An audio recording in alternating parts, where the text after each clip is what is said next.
إن الحمد لله نحمده ونستعينه ونستغفره ونعوذ بالله من شرور أنفسنا ومن سيئات أعمالنا من يهده الله فلا مضل له ومن يضلل فلا هادي له وأشهد أن لا إله إلا الله وحده لا شريك له وأشهد أن محمدا عبده ورسوله صلى الله عليه وعلى آله وصحبه وسلم وبعد.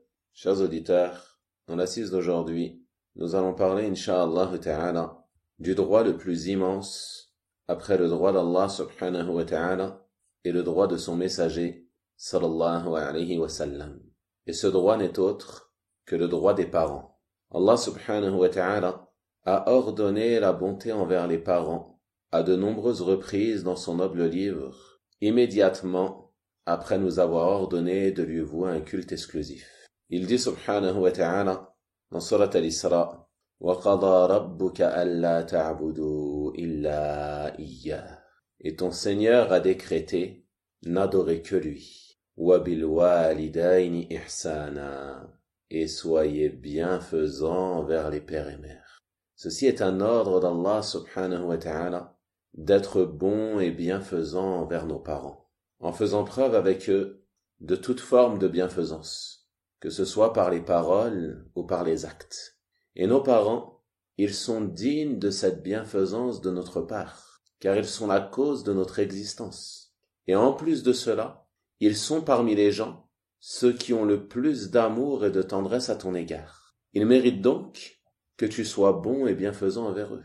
Allah subhanahu wa ta'ala nous dit ensuite dans ce verset إِمَّا يَبْلُغَنَّ عِنْدَكَ الْكِبَرَ أَحَدُهُمَا أَوْ كِلَاهُمَا.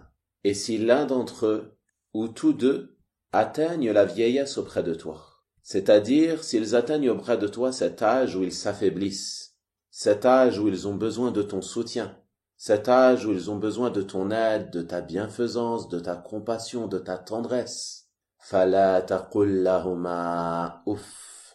Alors ne leur dis point fi, ne leur dis point fi, c'est-à-dire ne leur cause pas le moindre tort, aussi minime soit-il, ne serait-ce qu'un mot déplaisant, un mauvais regard, ou même un soupir. وَلَا تَنْهَرْهُمَا. Et ne les brusque pas. Ne les brusque pas par des mauvaises paroles, par des paroles désagréables ou des paroles dures. وَقُلْ لَهُمَا قَوْلًا كَرِيمًا. Et dis-leur des paroles respectueuses. Lorsque tu parles à tes parents, tu dois t'adresser à eux avec politesse. Tu dois utiliser des paroles douces, des paroles respectueuses, leur parler avec tendresse, t'adresser à eux en prononçant des paroles qui les réjouissent et des paroles qui suscitent leur agrément. Non pas des paroles dures, des paroles impolies ou des paroles déplaisantes, non. Mais tu dois choisir tes mots lorsque tu t'adresses à tes parents. Allah subhanahu wa ta'ala te dit ensuite وَاخْفِضْ لَهُمَا جَنَاحَ الذُّلِّ مِنَ الرَّحْمَةِ. Et par miséricorde abaisse pour eux l'aile de l'humilité. C'est-à-dire que tu dois faire preuve d'humilité envers tes parents, tu dois faire preuve de modestie. Tu dois reconnaître leurs droits immenses et le rang éminent qu'ils occupent. Et tu dois faire cela par miséricorde et par bienfaisance envers eux, afin d'obtenir la satisfaction d'Allah subhanahu wa ta'ala. Ensuite, Allah subhanahu wa ta'ala te dit وَقُلْ رَبِّ ارْحَمْهُمَا كَمَا رَبَّيَانِي صَغِيرًا. Et dis, ô mon Seigneur, fais-leur à tous deux miséricorde, comme ils m'ont éduqué lorsque j'étais petit. C'est-à-dire, invoque Allah subhanahu wa ta'ala en faveur de tes parents pour qu'ils leur fassent miséricorde, et ce qu'ils soient vivants ou morts. Et ceci est le minimum qu'ils méritent de ta part, en raison de tout ce qu'ils ont fait pour toi pour t'éduquer jusqu'à ce que tu grandisses. Et les gens de science ont dit que plus les parents fournissent d'efforts dans l'éducation de leurs enfants, plus leur droit sur leurs enfants est immense. En effet, les parents ne sont pas tous de même degré. Certains fournissent plus ou moins d'efforts dans l'éducation de leurs enfants, et notamment dans leur éducation religieuse. Donc plus les efforts des parents sont grands, plus leur droit grandit, plus leur droit sur toi est immense. Et la bonté envers les parents, elle fait partie des meilleures des œuvres, des moyens les plus nobles te permettant de te rapprocher d'Allah subhanahu wa ta'ala. Abdullah ibn Mas'ud radiyallahu ta'ala anhu a dit « J'ai interrogé le messager d'Allah sallallahu alayhi wa sallam au sujet de l'œuvre la plus aimée d'Allah. Il commença par dire la prière en son temps. Puis Abdullah ibn Mas'ud radiyallahu ta'ala anhu de lui dire, et après cela, le prophète sallallahu alayhi wa sallam lui dit, la bonté envers les parents. Puis il lui dit, et après cela, il dit, la lutte sur le sentier d'Allah. Médite ici sur le fait que le prophète sallallahu alayhi wa sallam a mentionné la bonté envers les parents avant la lutte sur le sentier d'Allah subhanahu wa ta'ala qui fait partie des meilleures des œuvres. Et la bonté envers tes parents, elle fait partie des causes qui te permettront d'entrer au paradis. Car c'est une des voies parmi les voies menant au paradis. Abu Huraira radiyallahu ta'ala anhu a dit, j'ai entendu le messager d'Allah sallallahu alayhi wa sallam dire à 3 reprises qu'il soit humilié. Alors on lui dit, qui donc, ô messager d'Allah, qui est celui contre qui le prophète sallallahu alayhi wa sallam invoque de cette manière à 3 reprises? Le prophète sallallahu alayhi wa sallam dit alors, celui qui a atteint ses parents, ou l'un d'entre eux alors qu'ils sont âgés, puis qui n'entre pas au paradis. Allahu Akbar. C'est-à-dire qu'il a auprès de lui ses parents ou l'un d'entre eux, mais il ne fait pas les causes en termes de bienfaisance à leur égard pour entrer au paradis. Mais il se prive de ce bienfait. Il n'est pas bienfaisant à leur égard. Il ne fait pas preuve de bonté envers eux. Il ne s'adresse pas à eux avec douceur. Et ainsi de suite parmi les formes de bienfaisance. Celui qui se prive de cette porte de bien et de cette voie menant au paradis, en étant malfaisant envers ses parents ou envers l'un d'entre eux, alors le prophète sallallahu alayhi wa sallam invoque contre lui qu'il soit humilié, puis qu'il soit humilié, puis qu'il soit humilié. On demande à Allah subhanahu wa ta'ala de nous en préserver. Et il fait partie de la bienfaisance envers les parents, de leur obéir dans ce qu'ils t'ordonnent, tant qu'ils ne t'ordonnent pas une désobéissance à Allah subhanahu wa ta'ala. Et inversement, il fait partie de la malfaisance de les délaisser, de les boycotter, de ne pas s'occuper d'eux, de ne pas s'enquérir à leur sujet, ou encore de les priver de ton bien, de les priver de ta bonté, de les priver de ta bienfaisance. Ceci fait partie de la malfaisance envers les parents et cela relève des grands péchés, wallahu al-musta'an. Chers frères et sœurs, nous sommes actuellement dans un mois immense. Ce mois qui est le mois de Ramadan, le mois des bonnes actions, le mois durant lequel nombre de serviteurs sont affranchis du feu de l'enfer. C'est donc une occasion immense pour emprunter toutes les voies et tous les moyens pouvant nous mener au paradis. Et il ne fait aucun doute que parmi ces moyens et parmi ces voies, il y a la bonté envers les parents. Médite sur l'histoire de cet homme qui s'est rendu auprès du prophète sallallahu alayhi wa sallam, lui demandant l'autorisation d'aller lutter sur le sentier d'Allah. Cette lutte qui fait partie des œuvres les plus immenses et les plus méritoires, avec tout ce qu'elle contient comme difficulté, comme fatigue et ainsi de suite. Le prophète sallallahu alayhi wa sallam dit à cet homme, tes parents sont-ils encore en vie? L'homme de répondre que oui. Le prophète sallallahu alayhi wa sallam lui dit alors, lutte donc auprès d'eux. Lutte donc auprès d'eux. C'est auprès d'eux que se trouve ta lutte. C'est auprès d'eux que se trouve la voie vers le paradis, la voie te rapprochant d'Allah subhanahu wa ta'ala. Donc s'occuper de tes parents et être à leur service, cela fait partie des œuvres les plus immenses que tu peux accomplir tout au long de l'année, notamment durant ce mois. Si tes parents sont auprès de toi, profite de cette occasion. Profite de ce bien immense pour te rapprocher d'Allah subhanahu wa ta'ala.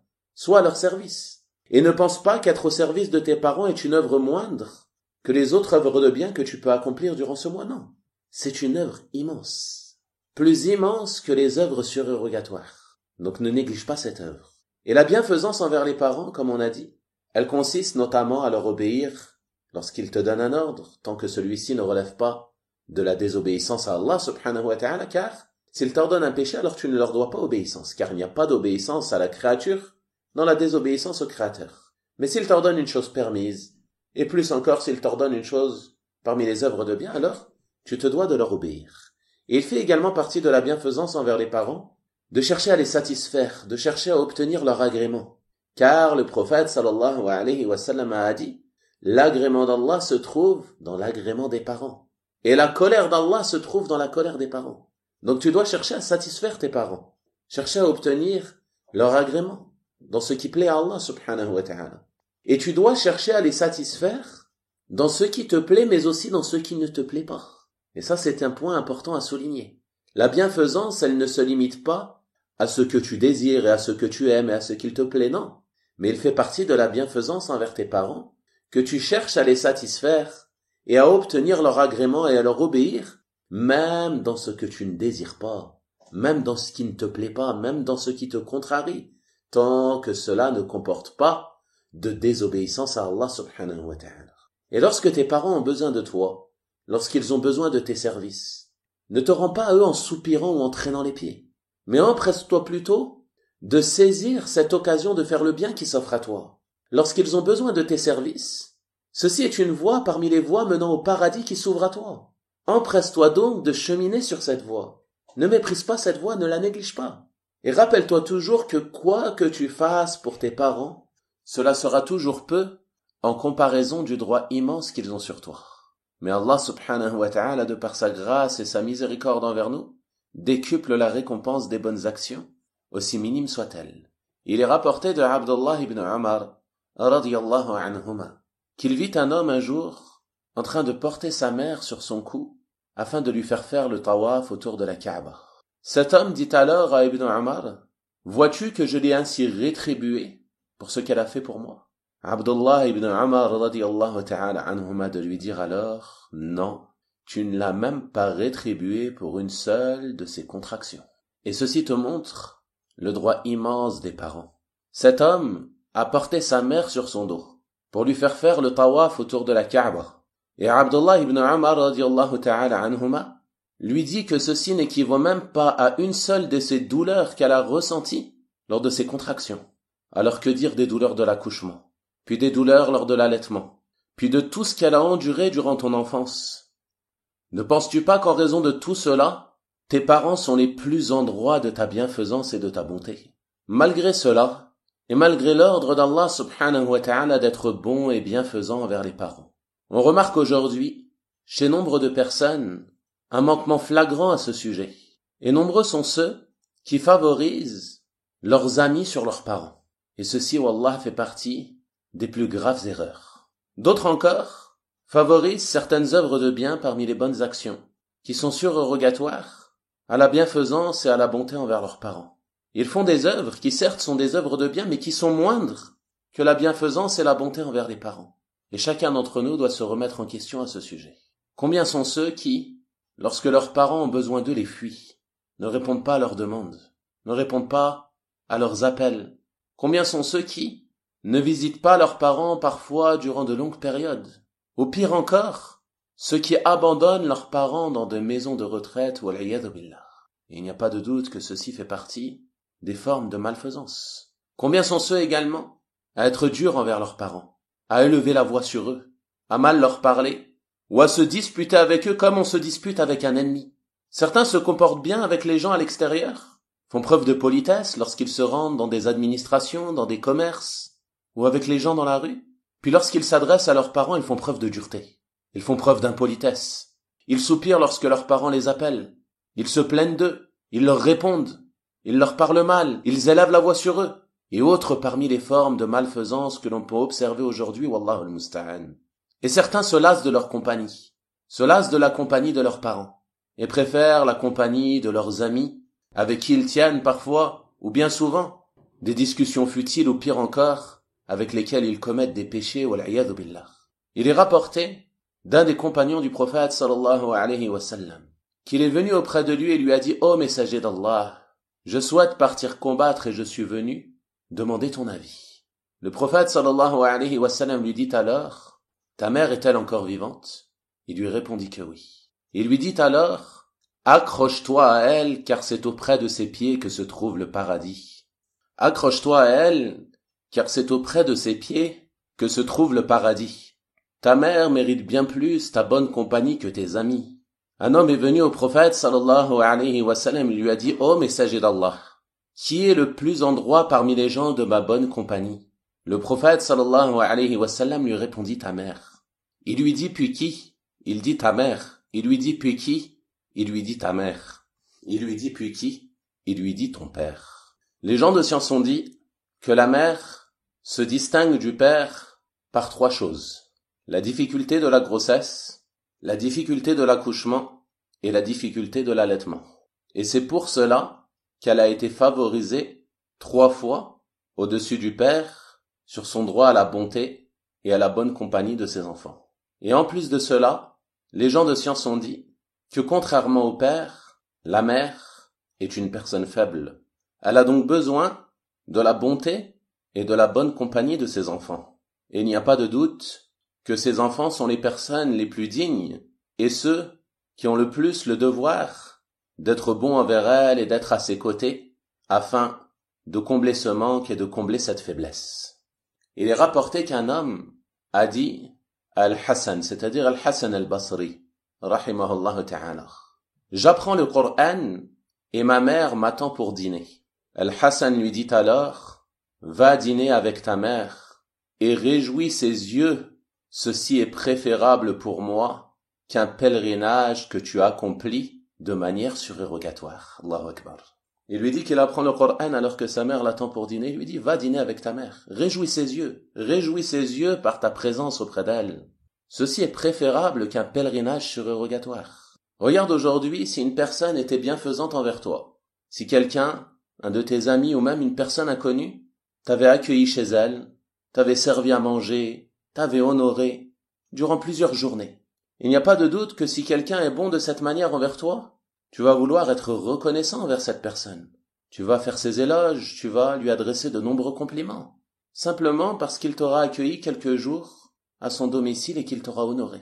Alors que dire de tes parents, qui ont fait cela durant de nombreuses années, jusqu'à ce que tu sois autonome? Ils se souciaient de toi, ils se souciaient de tes besoins, ils te favorisaient sur leur propre personne, en faisant cela de bon cœur et avec amour envers toi.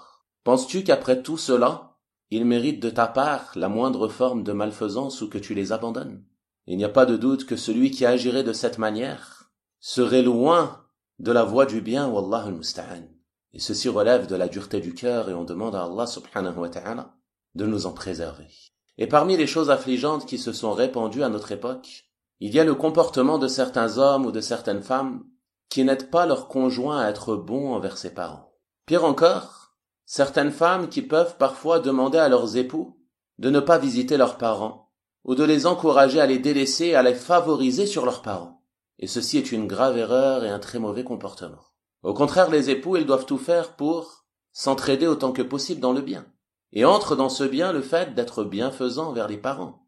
Ils doivent donc mutuellement s'entraider à être chacun bienfaisant envers ses parents et ne pas être un frein à cette bonne action. Et encore moins appelé à la malfaisance, car la malfaisance envers les parents fait partie des plus grands des grands péchés. Il est rapporté de Abu Bakr radiyallahu anhu que le messager d'Allah sallallahu alayhi wa sallam a dit: ne vous informerai-je pas au sujet des plus grands des grands péchés? Et il dit cela à 3 reprises. Les compagnons lui dirent alors: bien sûr que si, ô messager d'Allah. Il dit donc: c'est le fait de donner des associés à Allah, d'être malfaisant envers les parents. Puis il se mit assis alors qu'il était accoudé et il dit: et également les paroles fausses et le faux témoignage. Il commença par mentionner le fait de donner des associés à Allah subhanahu wa ta'ala, qui est le plus grave des grands péchés. Puis il mentionna immédiatement après cela la malfaisance envers les parents. Donc de la même manière qu'Allah subhanahu wa ta'ala t'a ordonné d'être bienfaisant envers tes parents, après t'avoir ordonné de lui vouer un culte exclusif dans l'adoration, il t'interdit d'être malfaisant envers tes parents, après t'avoir interdit de lui donner des associés dans l'adoration. Tu dois donc prendre garde à toute forme de malfaisance, que ce soit par les paroles ou les actes. Mujahid, rahimahullah ta'ala, a dit: il ne convient pas à l'enfant de repousser la main de son père lorsqu'il le tape. Allahu Akbar. Il ne convient pas à l'enfant de repousser la main de son père lorsqu'il le frappe. Il considérait cela comme un mauvais comportement. Il dit: et celui qui a un regard dur lorsqu'il regarde ses parents, il n'a pas été bon envers eux. Et celui qui les attriste, il a certes été malfaisant envers eux. Celui qui attriste ses parents. Ceci est une forme de malfaisance. Et pire encore, les faire pleurer. Abdullah ibn Umar, radiyallahu ta'ala anhuma, a dit: faire pleurer les parents fait partie de la malfaisance et des grands péchés. Et combien sont ceux aujourd'hui à faire pleurer leurs parents, à les attrister en raison de leur mauvais comportement et en raison de leur malfaisance, wallahu al-musta'an. Et on demande à Allah subhanahu wa ta'ala de nous réformer et de nous aider à être bons envers nos parents et ne pas manquer à nos devoirs envers eux. Chers frères et sœurs, ceci est un rappel pour chacun d'entre nous, afin de nous corriger à ce sujet, car nul parmi nous n'est à l'abri des manquements à l'égard de ses parents. C'est pour cela que chacun d'entre nous doit se remettre en question, notamment durant ce noble mois, afin de faire des efforts pour être bienfaisants envers nos parents. Et j'aimerais terminer en m'adressant à ceux qui, en écoutant ce rappel, ont des regrets ou des remords en raison du fait qu'ils ont peut-être perdu leurs parents. Mais sache que si tes parents sont morts, il est encore possible pour toi d'être bienfaisant envers eux et ce de nombreuses manières. Et parmi les manières les plus nobles et les plus méritoires d'être bienfaisant envers eux après leur mort, il y a le fait que tu invoques en leur faveur, que tu multiplies les invocations d'Allah subhanahu wa ta'ala en faveur de tes parents, en demandant à Allah subhanahu wa ta'ala qu'il les pardonne, en demandant à Allah subhanahu wa ta'ala qu'il leur fasse miséricorde, en demandant à Allah subhanahu wa ta'ala qu'il les élève en degré au paradis. Et ce, bien sûr, à condition que tes parents soient morts musulmans. Et ceci fait partie des plus grandes formes de bienfaisance envers les parents après leur mort. Il est rapporté dans le hadith authentique que des parents seront élevés à des degrés éminents au paradis. Ils seront alors surpris de cela et ils diront « Ô Seigneur, que nous vaut cela? Que nous vaut ces degrés éminents ?» Il leur sera alors dit « Ceci est en raison de l'imploration du pardon de votre enfant en votre faveur. » Ils ont laissé derrière eux un enfant vertueux qui invoquait en leur faveur, qui invoque dans ses prosternations en prière, qui invoque durant la nuit, qui invoque entre l'adhan et l'iqama, qui invoque lors de la dernière heure du vendredi, afin qu'Allah subhanahu wa ta'ala pardonne à ses parents, qu'il leur fasse miséricorde et qu'il les élève en degrés. Ils ont donc profité de ces invocations. Et ceci fait partie des meilleures des œuvres. Si tes parents sont décédés et que tu souhaites être bienfaisant envers eux, alors invoque en leur faveur. Ne les oublie pas dans tes prosternations. Ne les oublie pas entre l'adhan et l'iqama. Ne les oublie pas au dernier tiers de la nuit. À chaque fois que tu invoques, pense à invoquer en leur faveur. Et ceci fait partie des meilleures formes de bienfaisance. Également fait partie de la bienfaisance envers eux après leur mort, le fait de donner des aumônes en leur offrant la récompense de ces aumônes. Ceci fait partie des actions qui sont légiférées. Et également il fait partie de la bienfaisance envers eux après leur mort, de maintenir les liens avec leurs proches parents. Et également d'être bienfaisant envers leurs amis. Il est rapporté de Abdullah ibn Umar radiyallahu ta'ala anhuma qu'un jour il offrit un vêtement à un bédouin. Les gens furent alors surpris. Il dit alors, celui-ci était un ami de Umar ibn al-Khattab radiyallahu anhu. Il fit donc cela et l'honora à titre de bienfaisance envers son père. Donc, si tu n'as plus auprès de toi tes parents, tu as peut-être tes oncles, leurs frères et sœurs. Sois donc bienfaisant envers eux. Rends leur visite, maintiens les liens avec eux et ceci fait partie de la bienfaisance envers tes parents. Nous demandons à Allah subhanahu wa ta'ala de nous pardonner nos manquements et de nous guider afin d'adopter un bon comportement envers nos parents. Wa sallallahu wa sallim wa barik ala nabiyyina Muhammad wa ala alihi wa sahabatihi ajma'in. والحمد لله رب العالمين وبارك الله فيكم.